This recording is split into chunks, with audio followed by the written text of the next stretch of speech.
అందరికీ వందనాలు. దేవాది దేవుడు మనల్ని ఎంతగానో కాచి కాపాడి దీవించడానికి దేవుడు స్తోత్రం చెల్లిద్దాం. హల్లెలూయా హల్లెలూయా. మనము గడిచిన వీడియోలో మనము నేర్చుకున్న సందేశం ఏమనగా డిసెంబర్ 25 క్రిస్మస్ అవునా కాదా, యేసుక్రీస్తు వారు డిసెంబర్ 25ని పుట్టాడా లేదా అన్న విషయాలు మనము నేర్చుకొని ఉన్నాం. అది ఎంతవరకు నిజమో, అసలు ఎందుకు డిసెంబర్ 25న సెమీ క్రిస్మస్ జరుపుకుంటారన్న సందేశాల్లో మనము చూసి ఉన్నాం. అదేవిధంగా నిన్న వీడియోలో చెప్పినట్టుగానే యేసుక్రీస్తు వారు ఈ లోకానికి ఎందుకు వచ్చాడు అనేది మనము నేర్చుకోవలసిన వారమై ఉన్నాం.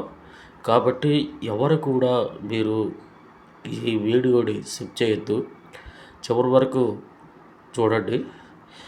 మీరు అర్థం చేసుకుంటారు యేసుక్రీస్తు వారు ఈ లోకానికి ఎందుకు వచ్చాడు అంటే ఒక మాట ద్వారా మీరు అర్థం చేసుకోవచ్చు. మీరు ఎన్నో వర్తమానాలు వినుంటారు, అంటే యేసుక్రీస్తు వారు భూలోకానికి ఎందుకు వచ్చాడు అన్న మాటలు మీరు ఎన్నో వినుంటారు, ఎన్నో చూసుంటారు. అంటే చాలామంది దైవసేవకులు ఒక్కొక్కరు ఒక్కొక్క రకంగా చెబుతూ ఉంటారు. అందులో ఎంత నిజం ఉండో తెలియదు, కానీ ఎంత అబద్ధం ఉండో తెలియదు. కానీ ఇప్పుడు నేను చెప్పబోయే ప్రతి మాట వాక్యములో నుంచి తీసుకోబడిందే కనుక ఇందులో ఏ అవాస్తవము లేదు, అన్నీ వాస్తవాలే. బైబిల్ సారంగా యేసుక్రీస్తు వారు ఎందుకు వచ్చాడు అనేది బైబిల్ ఏమి చెబుతుంది, ఆ బైబిల్ ప్రకారం మనము ఎలా అర్థం చేసుకోవాలి అన్న ఒక థాట్ ద్వారా ఈ వీడియో చేయబడుతుందనే తప్ప వేరే ఉద్దేశంతో కాదు. ఏ మతాన్ని ఇష్టపరచడానికి ఈ వీడియో నేను చేయడం లేదు. కాబట్టి అర్థం చేసుకోండి. ఏ దైవ సేవకుడు కూడా నేను ప్రశ్నించటం లేదు, కానీ వాస్తవాలు తెలుసుకోబడ్డాం. బైబిల్ దాటి బయటికి వెళ్ళే పాస్టర్ల గురించి చెబుతున్నాడు. వాళ్ళు కూడా బైబిల్ దాటి బయటికి వెళ్ళకూడదు. అంటే బైబిల్ దాటి బయటికి వెళ్ళాడంటే బైబిల్ సారమైన బోధ అనిపించుకోదు. కాబట్టి నేను బైబిల్లో ఉన్నట్టుగానే చెబుతున్నాడు. కాబట్టి అర్థం చేసుకోండి. ఈ వాక్యాన్ని మనము చదువుతూ ఉన్నప్పుడు మనకి ఒక అవగాహన అనేది వస్తుంది. చాలామంది వాక్యం చదవట్లేదు, చదవకోకుండానే ప్రసంగించేస్తాడు. అందువల్ల ఏమైపోతాయి అంటే వాస్తవాలు కాస్త అవాస్తవాలు అయిపోతుంది. అలా కాకూడదు అని ఒక ఉద్దేశంతో ఖచ్చితంగా నేను బైబిల్లో ఉన్నదే చెబుతున్నాను. ఏది కూడా నేను లోకానుసారాన్ని చెప్పట్లేదు. ఇక మనము లేట్ చేయకోకుండా వాక్యంలోకి వెళ్ళిపోదాం. ఎందుకంటే మనకి సమయం చాలా తక్కువగా ఉంది. సమయం చాలా తక్కువగా ఉంది కాబట్టి మనము డైరెక్ట్గా వాక్యంలోకి వెళ్ళిపోదాము. మీరు గమనించగలరు, అసలు యేసుక్రీస్తు వారు ఈ లోకానికి ఎందుకు వచ్చాడు, భూలోకానికి ఎందుకు యేసుక్రీస్తు వారు లోకానికి వచ్చాడు, భూలోకానికి ఎందుకు వచ్చాడు అన్న విషయాన్ని మనము జాగ్రత్తగా గమనించినట్లయితే ప్రతి ఒక్కరు తెలుసుకోవాల్సిన విషయము, ప్రతి క్రైస్తవుడు తెలుసుకోవాల్సిన విషయమే ఇది. అసలు యేసుక్రీస్తు వారు భూలోకానికి ఎందుకు వచ్చాడు, అసలు మనిషి ఏం చూస్తున్నాడు, మనిషి చెప్పేదానికి బైబిల్ చెప్పేదానికి ఉన్న డిఫరెంట్ అంటే తేడా ఏంటి అనేది మనం ఒకసారి గమనిద్దాం. కాబట్టి గ్రంథం ఏం చూస్తుంది, దైవ సేవకులు ఏం చూస్తున్నారు అన్న దానికి ఒక ముగింపు పలుకుతుందని నేను మనసారా ఆశిస్తూ ఈ వీడియో ద్వారా మీకు తెలియజేస్తున్నాను. కాబట్టి ఎవరు కూడా దీనిని తప్పుగా తీసుకోవద్దు. కాబట్టి అర్థం చేసుకోండి. దైవసేవకులు ఎవరన్నా ఈ వీడియో చూస్తున్నట్లయితే మీరు కూడా కాపాడవద్దు. అర్థం చేసుకోండి, అర్థం చేసుకోవటానికి ప్రయత్నం ఇవ్వండి. అతన్ని బట్టి మీకు మీ కుటుంబానికి దేవుడు దీవించును గాక. ఆమేన్. ఇక లేట్ చేయకోకుండా అసలు ఎందుకు దేవుడు ఈ భూలోకానికి వచ్చాడు అన్న మాటని మనం నేర్చుకుందాం. అదేవిధంగా బైబిల్ సారంగా మనం నేర్చుకున్నట్లయితే మత్తయి సువార్త 1వ అధ్యాయము 21వ వచనము ప్రారంభములోనే మత్తయి గురించి చూతున్న మాట ఇది. ప్రారంభం నుంచే అనగా మత్తయి అంటే ప్రారంభము 1వ అధ్యాయము 21వ వచనం మనం చదవండి. ఇక్కడ మనం చూసినట్లయితే ఆమె యొక్క కుమారుని కనును తన ప్రజలను వారి పాపముల నుండి ఆయనే రక్షించును కనుక ఆయనకు యేసు అనే పేరు పెట్టుడునను. హల్లెలూయా. ఇక్కడ ఏమంటున్నాడు? ఆమె యొక్క కుమారుని కనును. ఆమె ఇక్కడ మరియా, ఆమె అనగా మరియా యొక్క కుమారుని కనింది. ఆ కుమారునికి యేసు అని పేరు పెట్టబడింది. యేసు అనగా కింద మూల భాషలో చూడండి, రక్షకుడు అంటే పాప విమోచన క్రయదానముగా, అంటే పాప విమోచకుడుగా, రక్షకుడు అనగా పాప విమోచకుడుగా దేవుడు ఈ లోకానికి వచ్చి ఉన్నాడు. అదేవిధంగా లూకాసు సువార్త 19వ అధ్యాయము, లూకాసు సువార్త 19వ అధ్యాయము చూడండి. 19వ అధ్యాయము 10వ వచనం మనం చూసినట్లయితే 19:10 ఇక్కడ ఏం చెబుతున్నాడు అంటే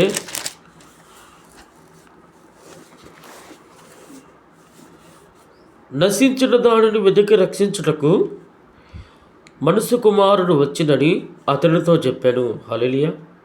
ఇక్కడేమంటున్నాడు? ఇందాక పాప విమోచకుడుగా ఈ లోకానికి వచ్చాడు అని చెప్పబడి ఉంది. ఇప్పుడు నశించిన దానిని వెదకి రక్షించుటకు మనుష్య కుమారుడు వచ్చెను.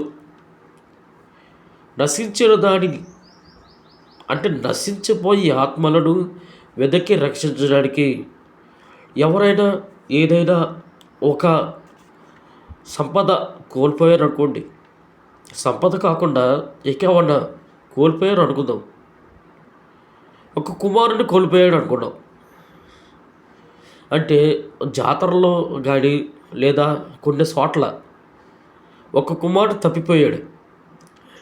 ఆ తప్పిపోయినప్పుడు వెతుకుతావా లేదా? అది నీకు ఆ కుమారుడు విలువైన వాడు అంటే వెతుకుతావా లేదా? అక్కడ ఆడళ్ళు నగల్ని పోగొట్టుకుంటే వెతుకుతారు, దూరికి దాకా వెతుకుతారు, అవునా కదా? ఎందుకంటే ఆడవాళ్ళకి నగలంటే పిచ్చి, చీరలంటే పిచ్చి, కాబట్టి పోగొట్టుకున్నా కానీ దొరికే దాకా వెతుక్కుంటూ ఉంటారు. అలానే దేవుడు ఏం చేశాడు అంటే ఈ భూలోకానికి ఎందుకు వచ్చాడు అంటే నశించిన దానిని వెదకి రక్షించుటకు, అంటే నశించిపోయే ఆత్మలను అనగా లోకంలో పడిపోయిన వాళ్ళని, అంటే లోక ఆశల్లో, లోక బంధకాలలో, డబ్బు, ధనము, ఆస్తి, అంతస్తు వీటికి బానిస అయిన వారిని రక్షించడానికి దేవుడు ఈ భూలోకానికి వచ్చి ఉన్నారు అనేది ఇక్కడ వాస్తవంగా మనకు అర్థం చేసుకోవచ్చు. ప్రతి కుటుంబంలో ఒక తాగుబోతు ఉంటాడు, ప్రతి కుటుంబంలో ఒక తాగుబోతు ఉంటాడు, అవునా కదా? ఉదాహరణ చెబుతున్నాడు, ప్రతి ఇంట్లో ఒక తాగుబోతు ఉంటాడు. ఆ తాగుబోతుడు మారాలి అంటే ఒక రోజులో మారలేడు అనగా అసలు ఆ తాగుడు మారడం ఒక రోజులో మారడం. అదేంటయ్యా అంటే ఇంకా కుటుంబం మీద ఇరుచుకుపడతాం, ఇవన్నీ చేస్తూ ఉంటారు. అలాంటి వాడిని మార్చడానికి కొన్ని ఇంటి సభ్యులు కొన్ని చిట్కాలు పాటిస్తూ ఉంటారు, అవునా కదా? నిజమా? అలా తాగుడు మానిపోయాలంటే కొన్ని చిట్కాలు పాటిస్తూ ఉంటారు. అలానే దేవుడు కూడా ఏం చేశాడు అంటే వెతుకుతున్నాడు, అవకాశాన్ని వెతుకుతున్నాడు. అక్కడ నశించిపోయిన వాళ్ళు ఎక్కడ ఉన్నారో వెతుకుతున్నాడు. ఆ వెదకి ఆ ఆ మనిషిని రక్షించటానికి మనసు కుమారుడు అనగా యేసుక్రీస్తు వారు ఈ లోకానికి వచ్చి ఉన్నాడని మనం అర్థం చేసుకోవచ్చు. కాబట్టి ఇక్కడ తాగుబోతు విషయం కాదు, ఒక సందేశమై ఉన్నది, ఉపమానమై ఉన్నది. కనుక అర్థం చేసుకోండి, దేవుడు రక్షింపబడటానికి తన రక్షణ కాకుండా మనల్ని కూడా రక్షింపజేయడానికి ఈ భూలోకానికి వచ్చాడు అన్న విషయాన్ని మనం అర్థం చేసుకోవచ్చు. అదేవిధంగా యోహాను సువార్త 3వ అధ్యాయము 17వ వచనం చూడండి. యోహాను సువార్త 3వ అధ్యాయము 17వ వచనం మనం చూసినట్లయితే ఇక్కడ మళ్ళీ ఏం చెబుతున్నాడు అంటే చూడండి, 17వ వచనం. లోకము తన కుమారుని ద్వారా రక్షణ పొందుటకే గాని లోకమునకు తీర్పు తీర్చుటకు దేవుడు ఆయనను లోకమునకు పంపలేదు. హల్లెలూయా. ఇక్కడ 3వ మాటగా మనం చూసినట్లయితే లోక రక్షణ కోసం యేసుక్రీస్తు వారి లోకానికి వచ్చి ఉన్నాడు. ఏంటంటే లోక రక్షణ అంటే ఏంటంటే లోకంలో అంటే భూలోకంలో నివసిస్తున్న ప్రజలందరూ అంటే నశించిపోయిన వారిని తిరిగి రక్షించడానికి దేవుడు ఈ భూలోకానికి వచ్చి ఉన్నాడని మనం నేర్చుకుంటాము. అలానే లోకమంతా అంటే ఈ భూలోకంలో ఎన్ని దేశాలు ఉంటే అన్ని దేశాల్లో ఉన్న ప్రజలు రక్షింపబడటానికి ఈ భూలోకానికి వచ్చి ఉన్నాడు. అంతేగాని లోకము రక్షింపబడటానికి రాలా. అంటే లోకము వేరు, లోకంలో నివసించే ప్రజలు వేరు. అర్థం చేసుకోండి, ఇక్కడ లోకము వేరు, లోకంలో నివసించే ప్రజలు వేరు. దేవుడు లోకం కోసం రాలా, అక్కడ లోకంలో నివసిస్తున్న ప్రజల కోసం వచ్చాడు. జంతువుల కోసం రాలా, సంపద కోసం రాలా, ధనాల కోసం రాలా, దాన ధర్మాల కోసం రాలా. అదేవిధంగా చెట్ల కోసం రాలా, పుట్ల కోసం రాలా. ఎవరి కోసం వచ్చాడు ఈ లోకానికి? ఒక మనిషి తన స్వరూపమందు చేయబడిన ఆ మనిషి కోసమే ఈ భూలోకానికి దేవుడు వచ్చి ఉన్నాడు. ఆయనే ప్రభు అయిన యేసుక్రీస్తు అని మనము అర్థం చేసుకోవాలి. అదేవిధంగా చివరి మాటకి చూడండి, మత్తయి సువార్త 20వ అధ్యాయము 28వ వచనం చూడండి. మత్తయి సువార్త 20వ అధ్యాయము 28వ వచనం మనం చూసినట్లయితే ఇక్కడ ఏం చెప్తున్నాడంటే 21 అలాగే మనసు కుమారుడు పరిచారము చేయించుకున్నటకు రాలేదు, కానీ పరిచారము చేయుటకును అనేకులకు ప్రతిగా విమోచన క్రయదానముగా తన ప్రాణము నిచ్చుటకును వచ్చానని చెప్పాను. హల్లెలూయా. ఇక్కడ ఏం చెబుతున్నాడయ్యా అంటే, ఆ మాట ఏం చెప్పబడుతుందయ్యా అంటే, యేసుక్రీస్తు వారు పరిచారము చెయ్యటానికి వచ్చాడు, పరిచారము చెయ్యటానికి రాలేదు. అంటే పరిచారము చేయటానికి రాలేదు అంటే నేనే దేవుణ్ణి అని చెప్పుకోలా యేసుక్రీస్తు వారు. నేనే దేవుణ్ణి అని చెప్పుకోవాలి. ఎక్కడ చెప్పుకోవాలి? అక్కడ నేనే దేవుణ్ణి, నన్ను తప్ప వేరే దేవుడు నీకు ఉండడు అని పాత నిబంధనలో ఉంది. కానీ కొత్త నిబంధనలో ఎక్కడ ఆయన దేవుడు అని ప్రస్తావించాల. అర్థం చేసుకోండి, యేసుక్రీస్తు వారు ఈ లోకానికి పరిచారం చేయటానికి తప్ప చేయటానికి రాలేదు. ఎలా ఎందుకు వచ్చాడు ఈ లోకానికి అంటే విమోచన క్రయదానముగా ప్రారంభించుటకు ఈ లోకానికి వచ్చి ఉన్నాడు అంతే. ఒక గొర్రె పిల్ల, వధించబడే గొర్రె పిల్లలాగా ఈ లోకానికి వచ్చి ఉన్నాడు. అర్థం చేసుకోండి, దేవుడు ఈ లోకానికి ఎలా వచ్చి ఉన్నాడు అనేది మనం అర్థం చేసుకుంటే వధించబడే ఒక గొర్రె పిల్లలాగా ఈ లోకానికి వచ్చి ఉన్నాడని మనము అర్థం చేసుకోవచ్చు. దాన్ని బట్టి మనము ఈ దేవుడు ఎందుకు వచ్చాడు అన్న విషయాల్లో మనము ఇంకా ఇంకా నేర్చుకుంటాం. మనం అంటే కేవలం ఈ మాటలే కాదు, బైబిల్లో ఇంకా ఉండి అవి మొత్తం తీసుకురావాలి అంటే మనకు జీవితం సరిపోదు.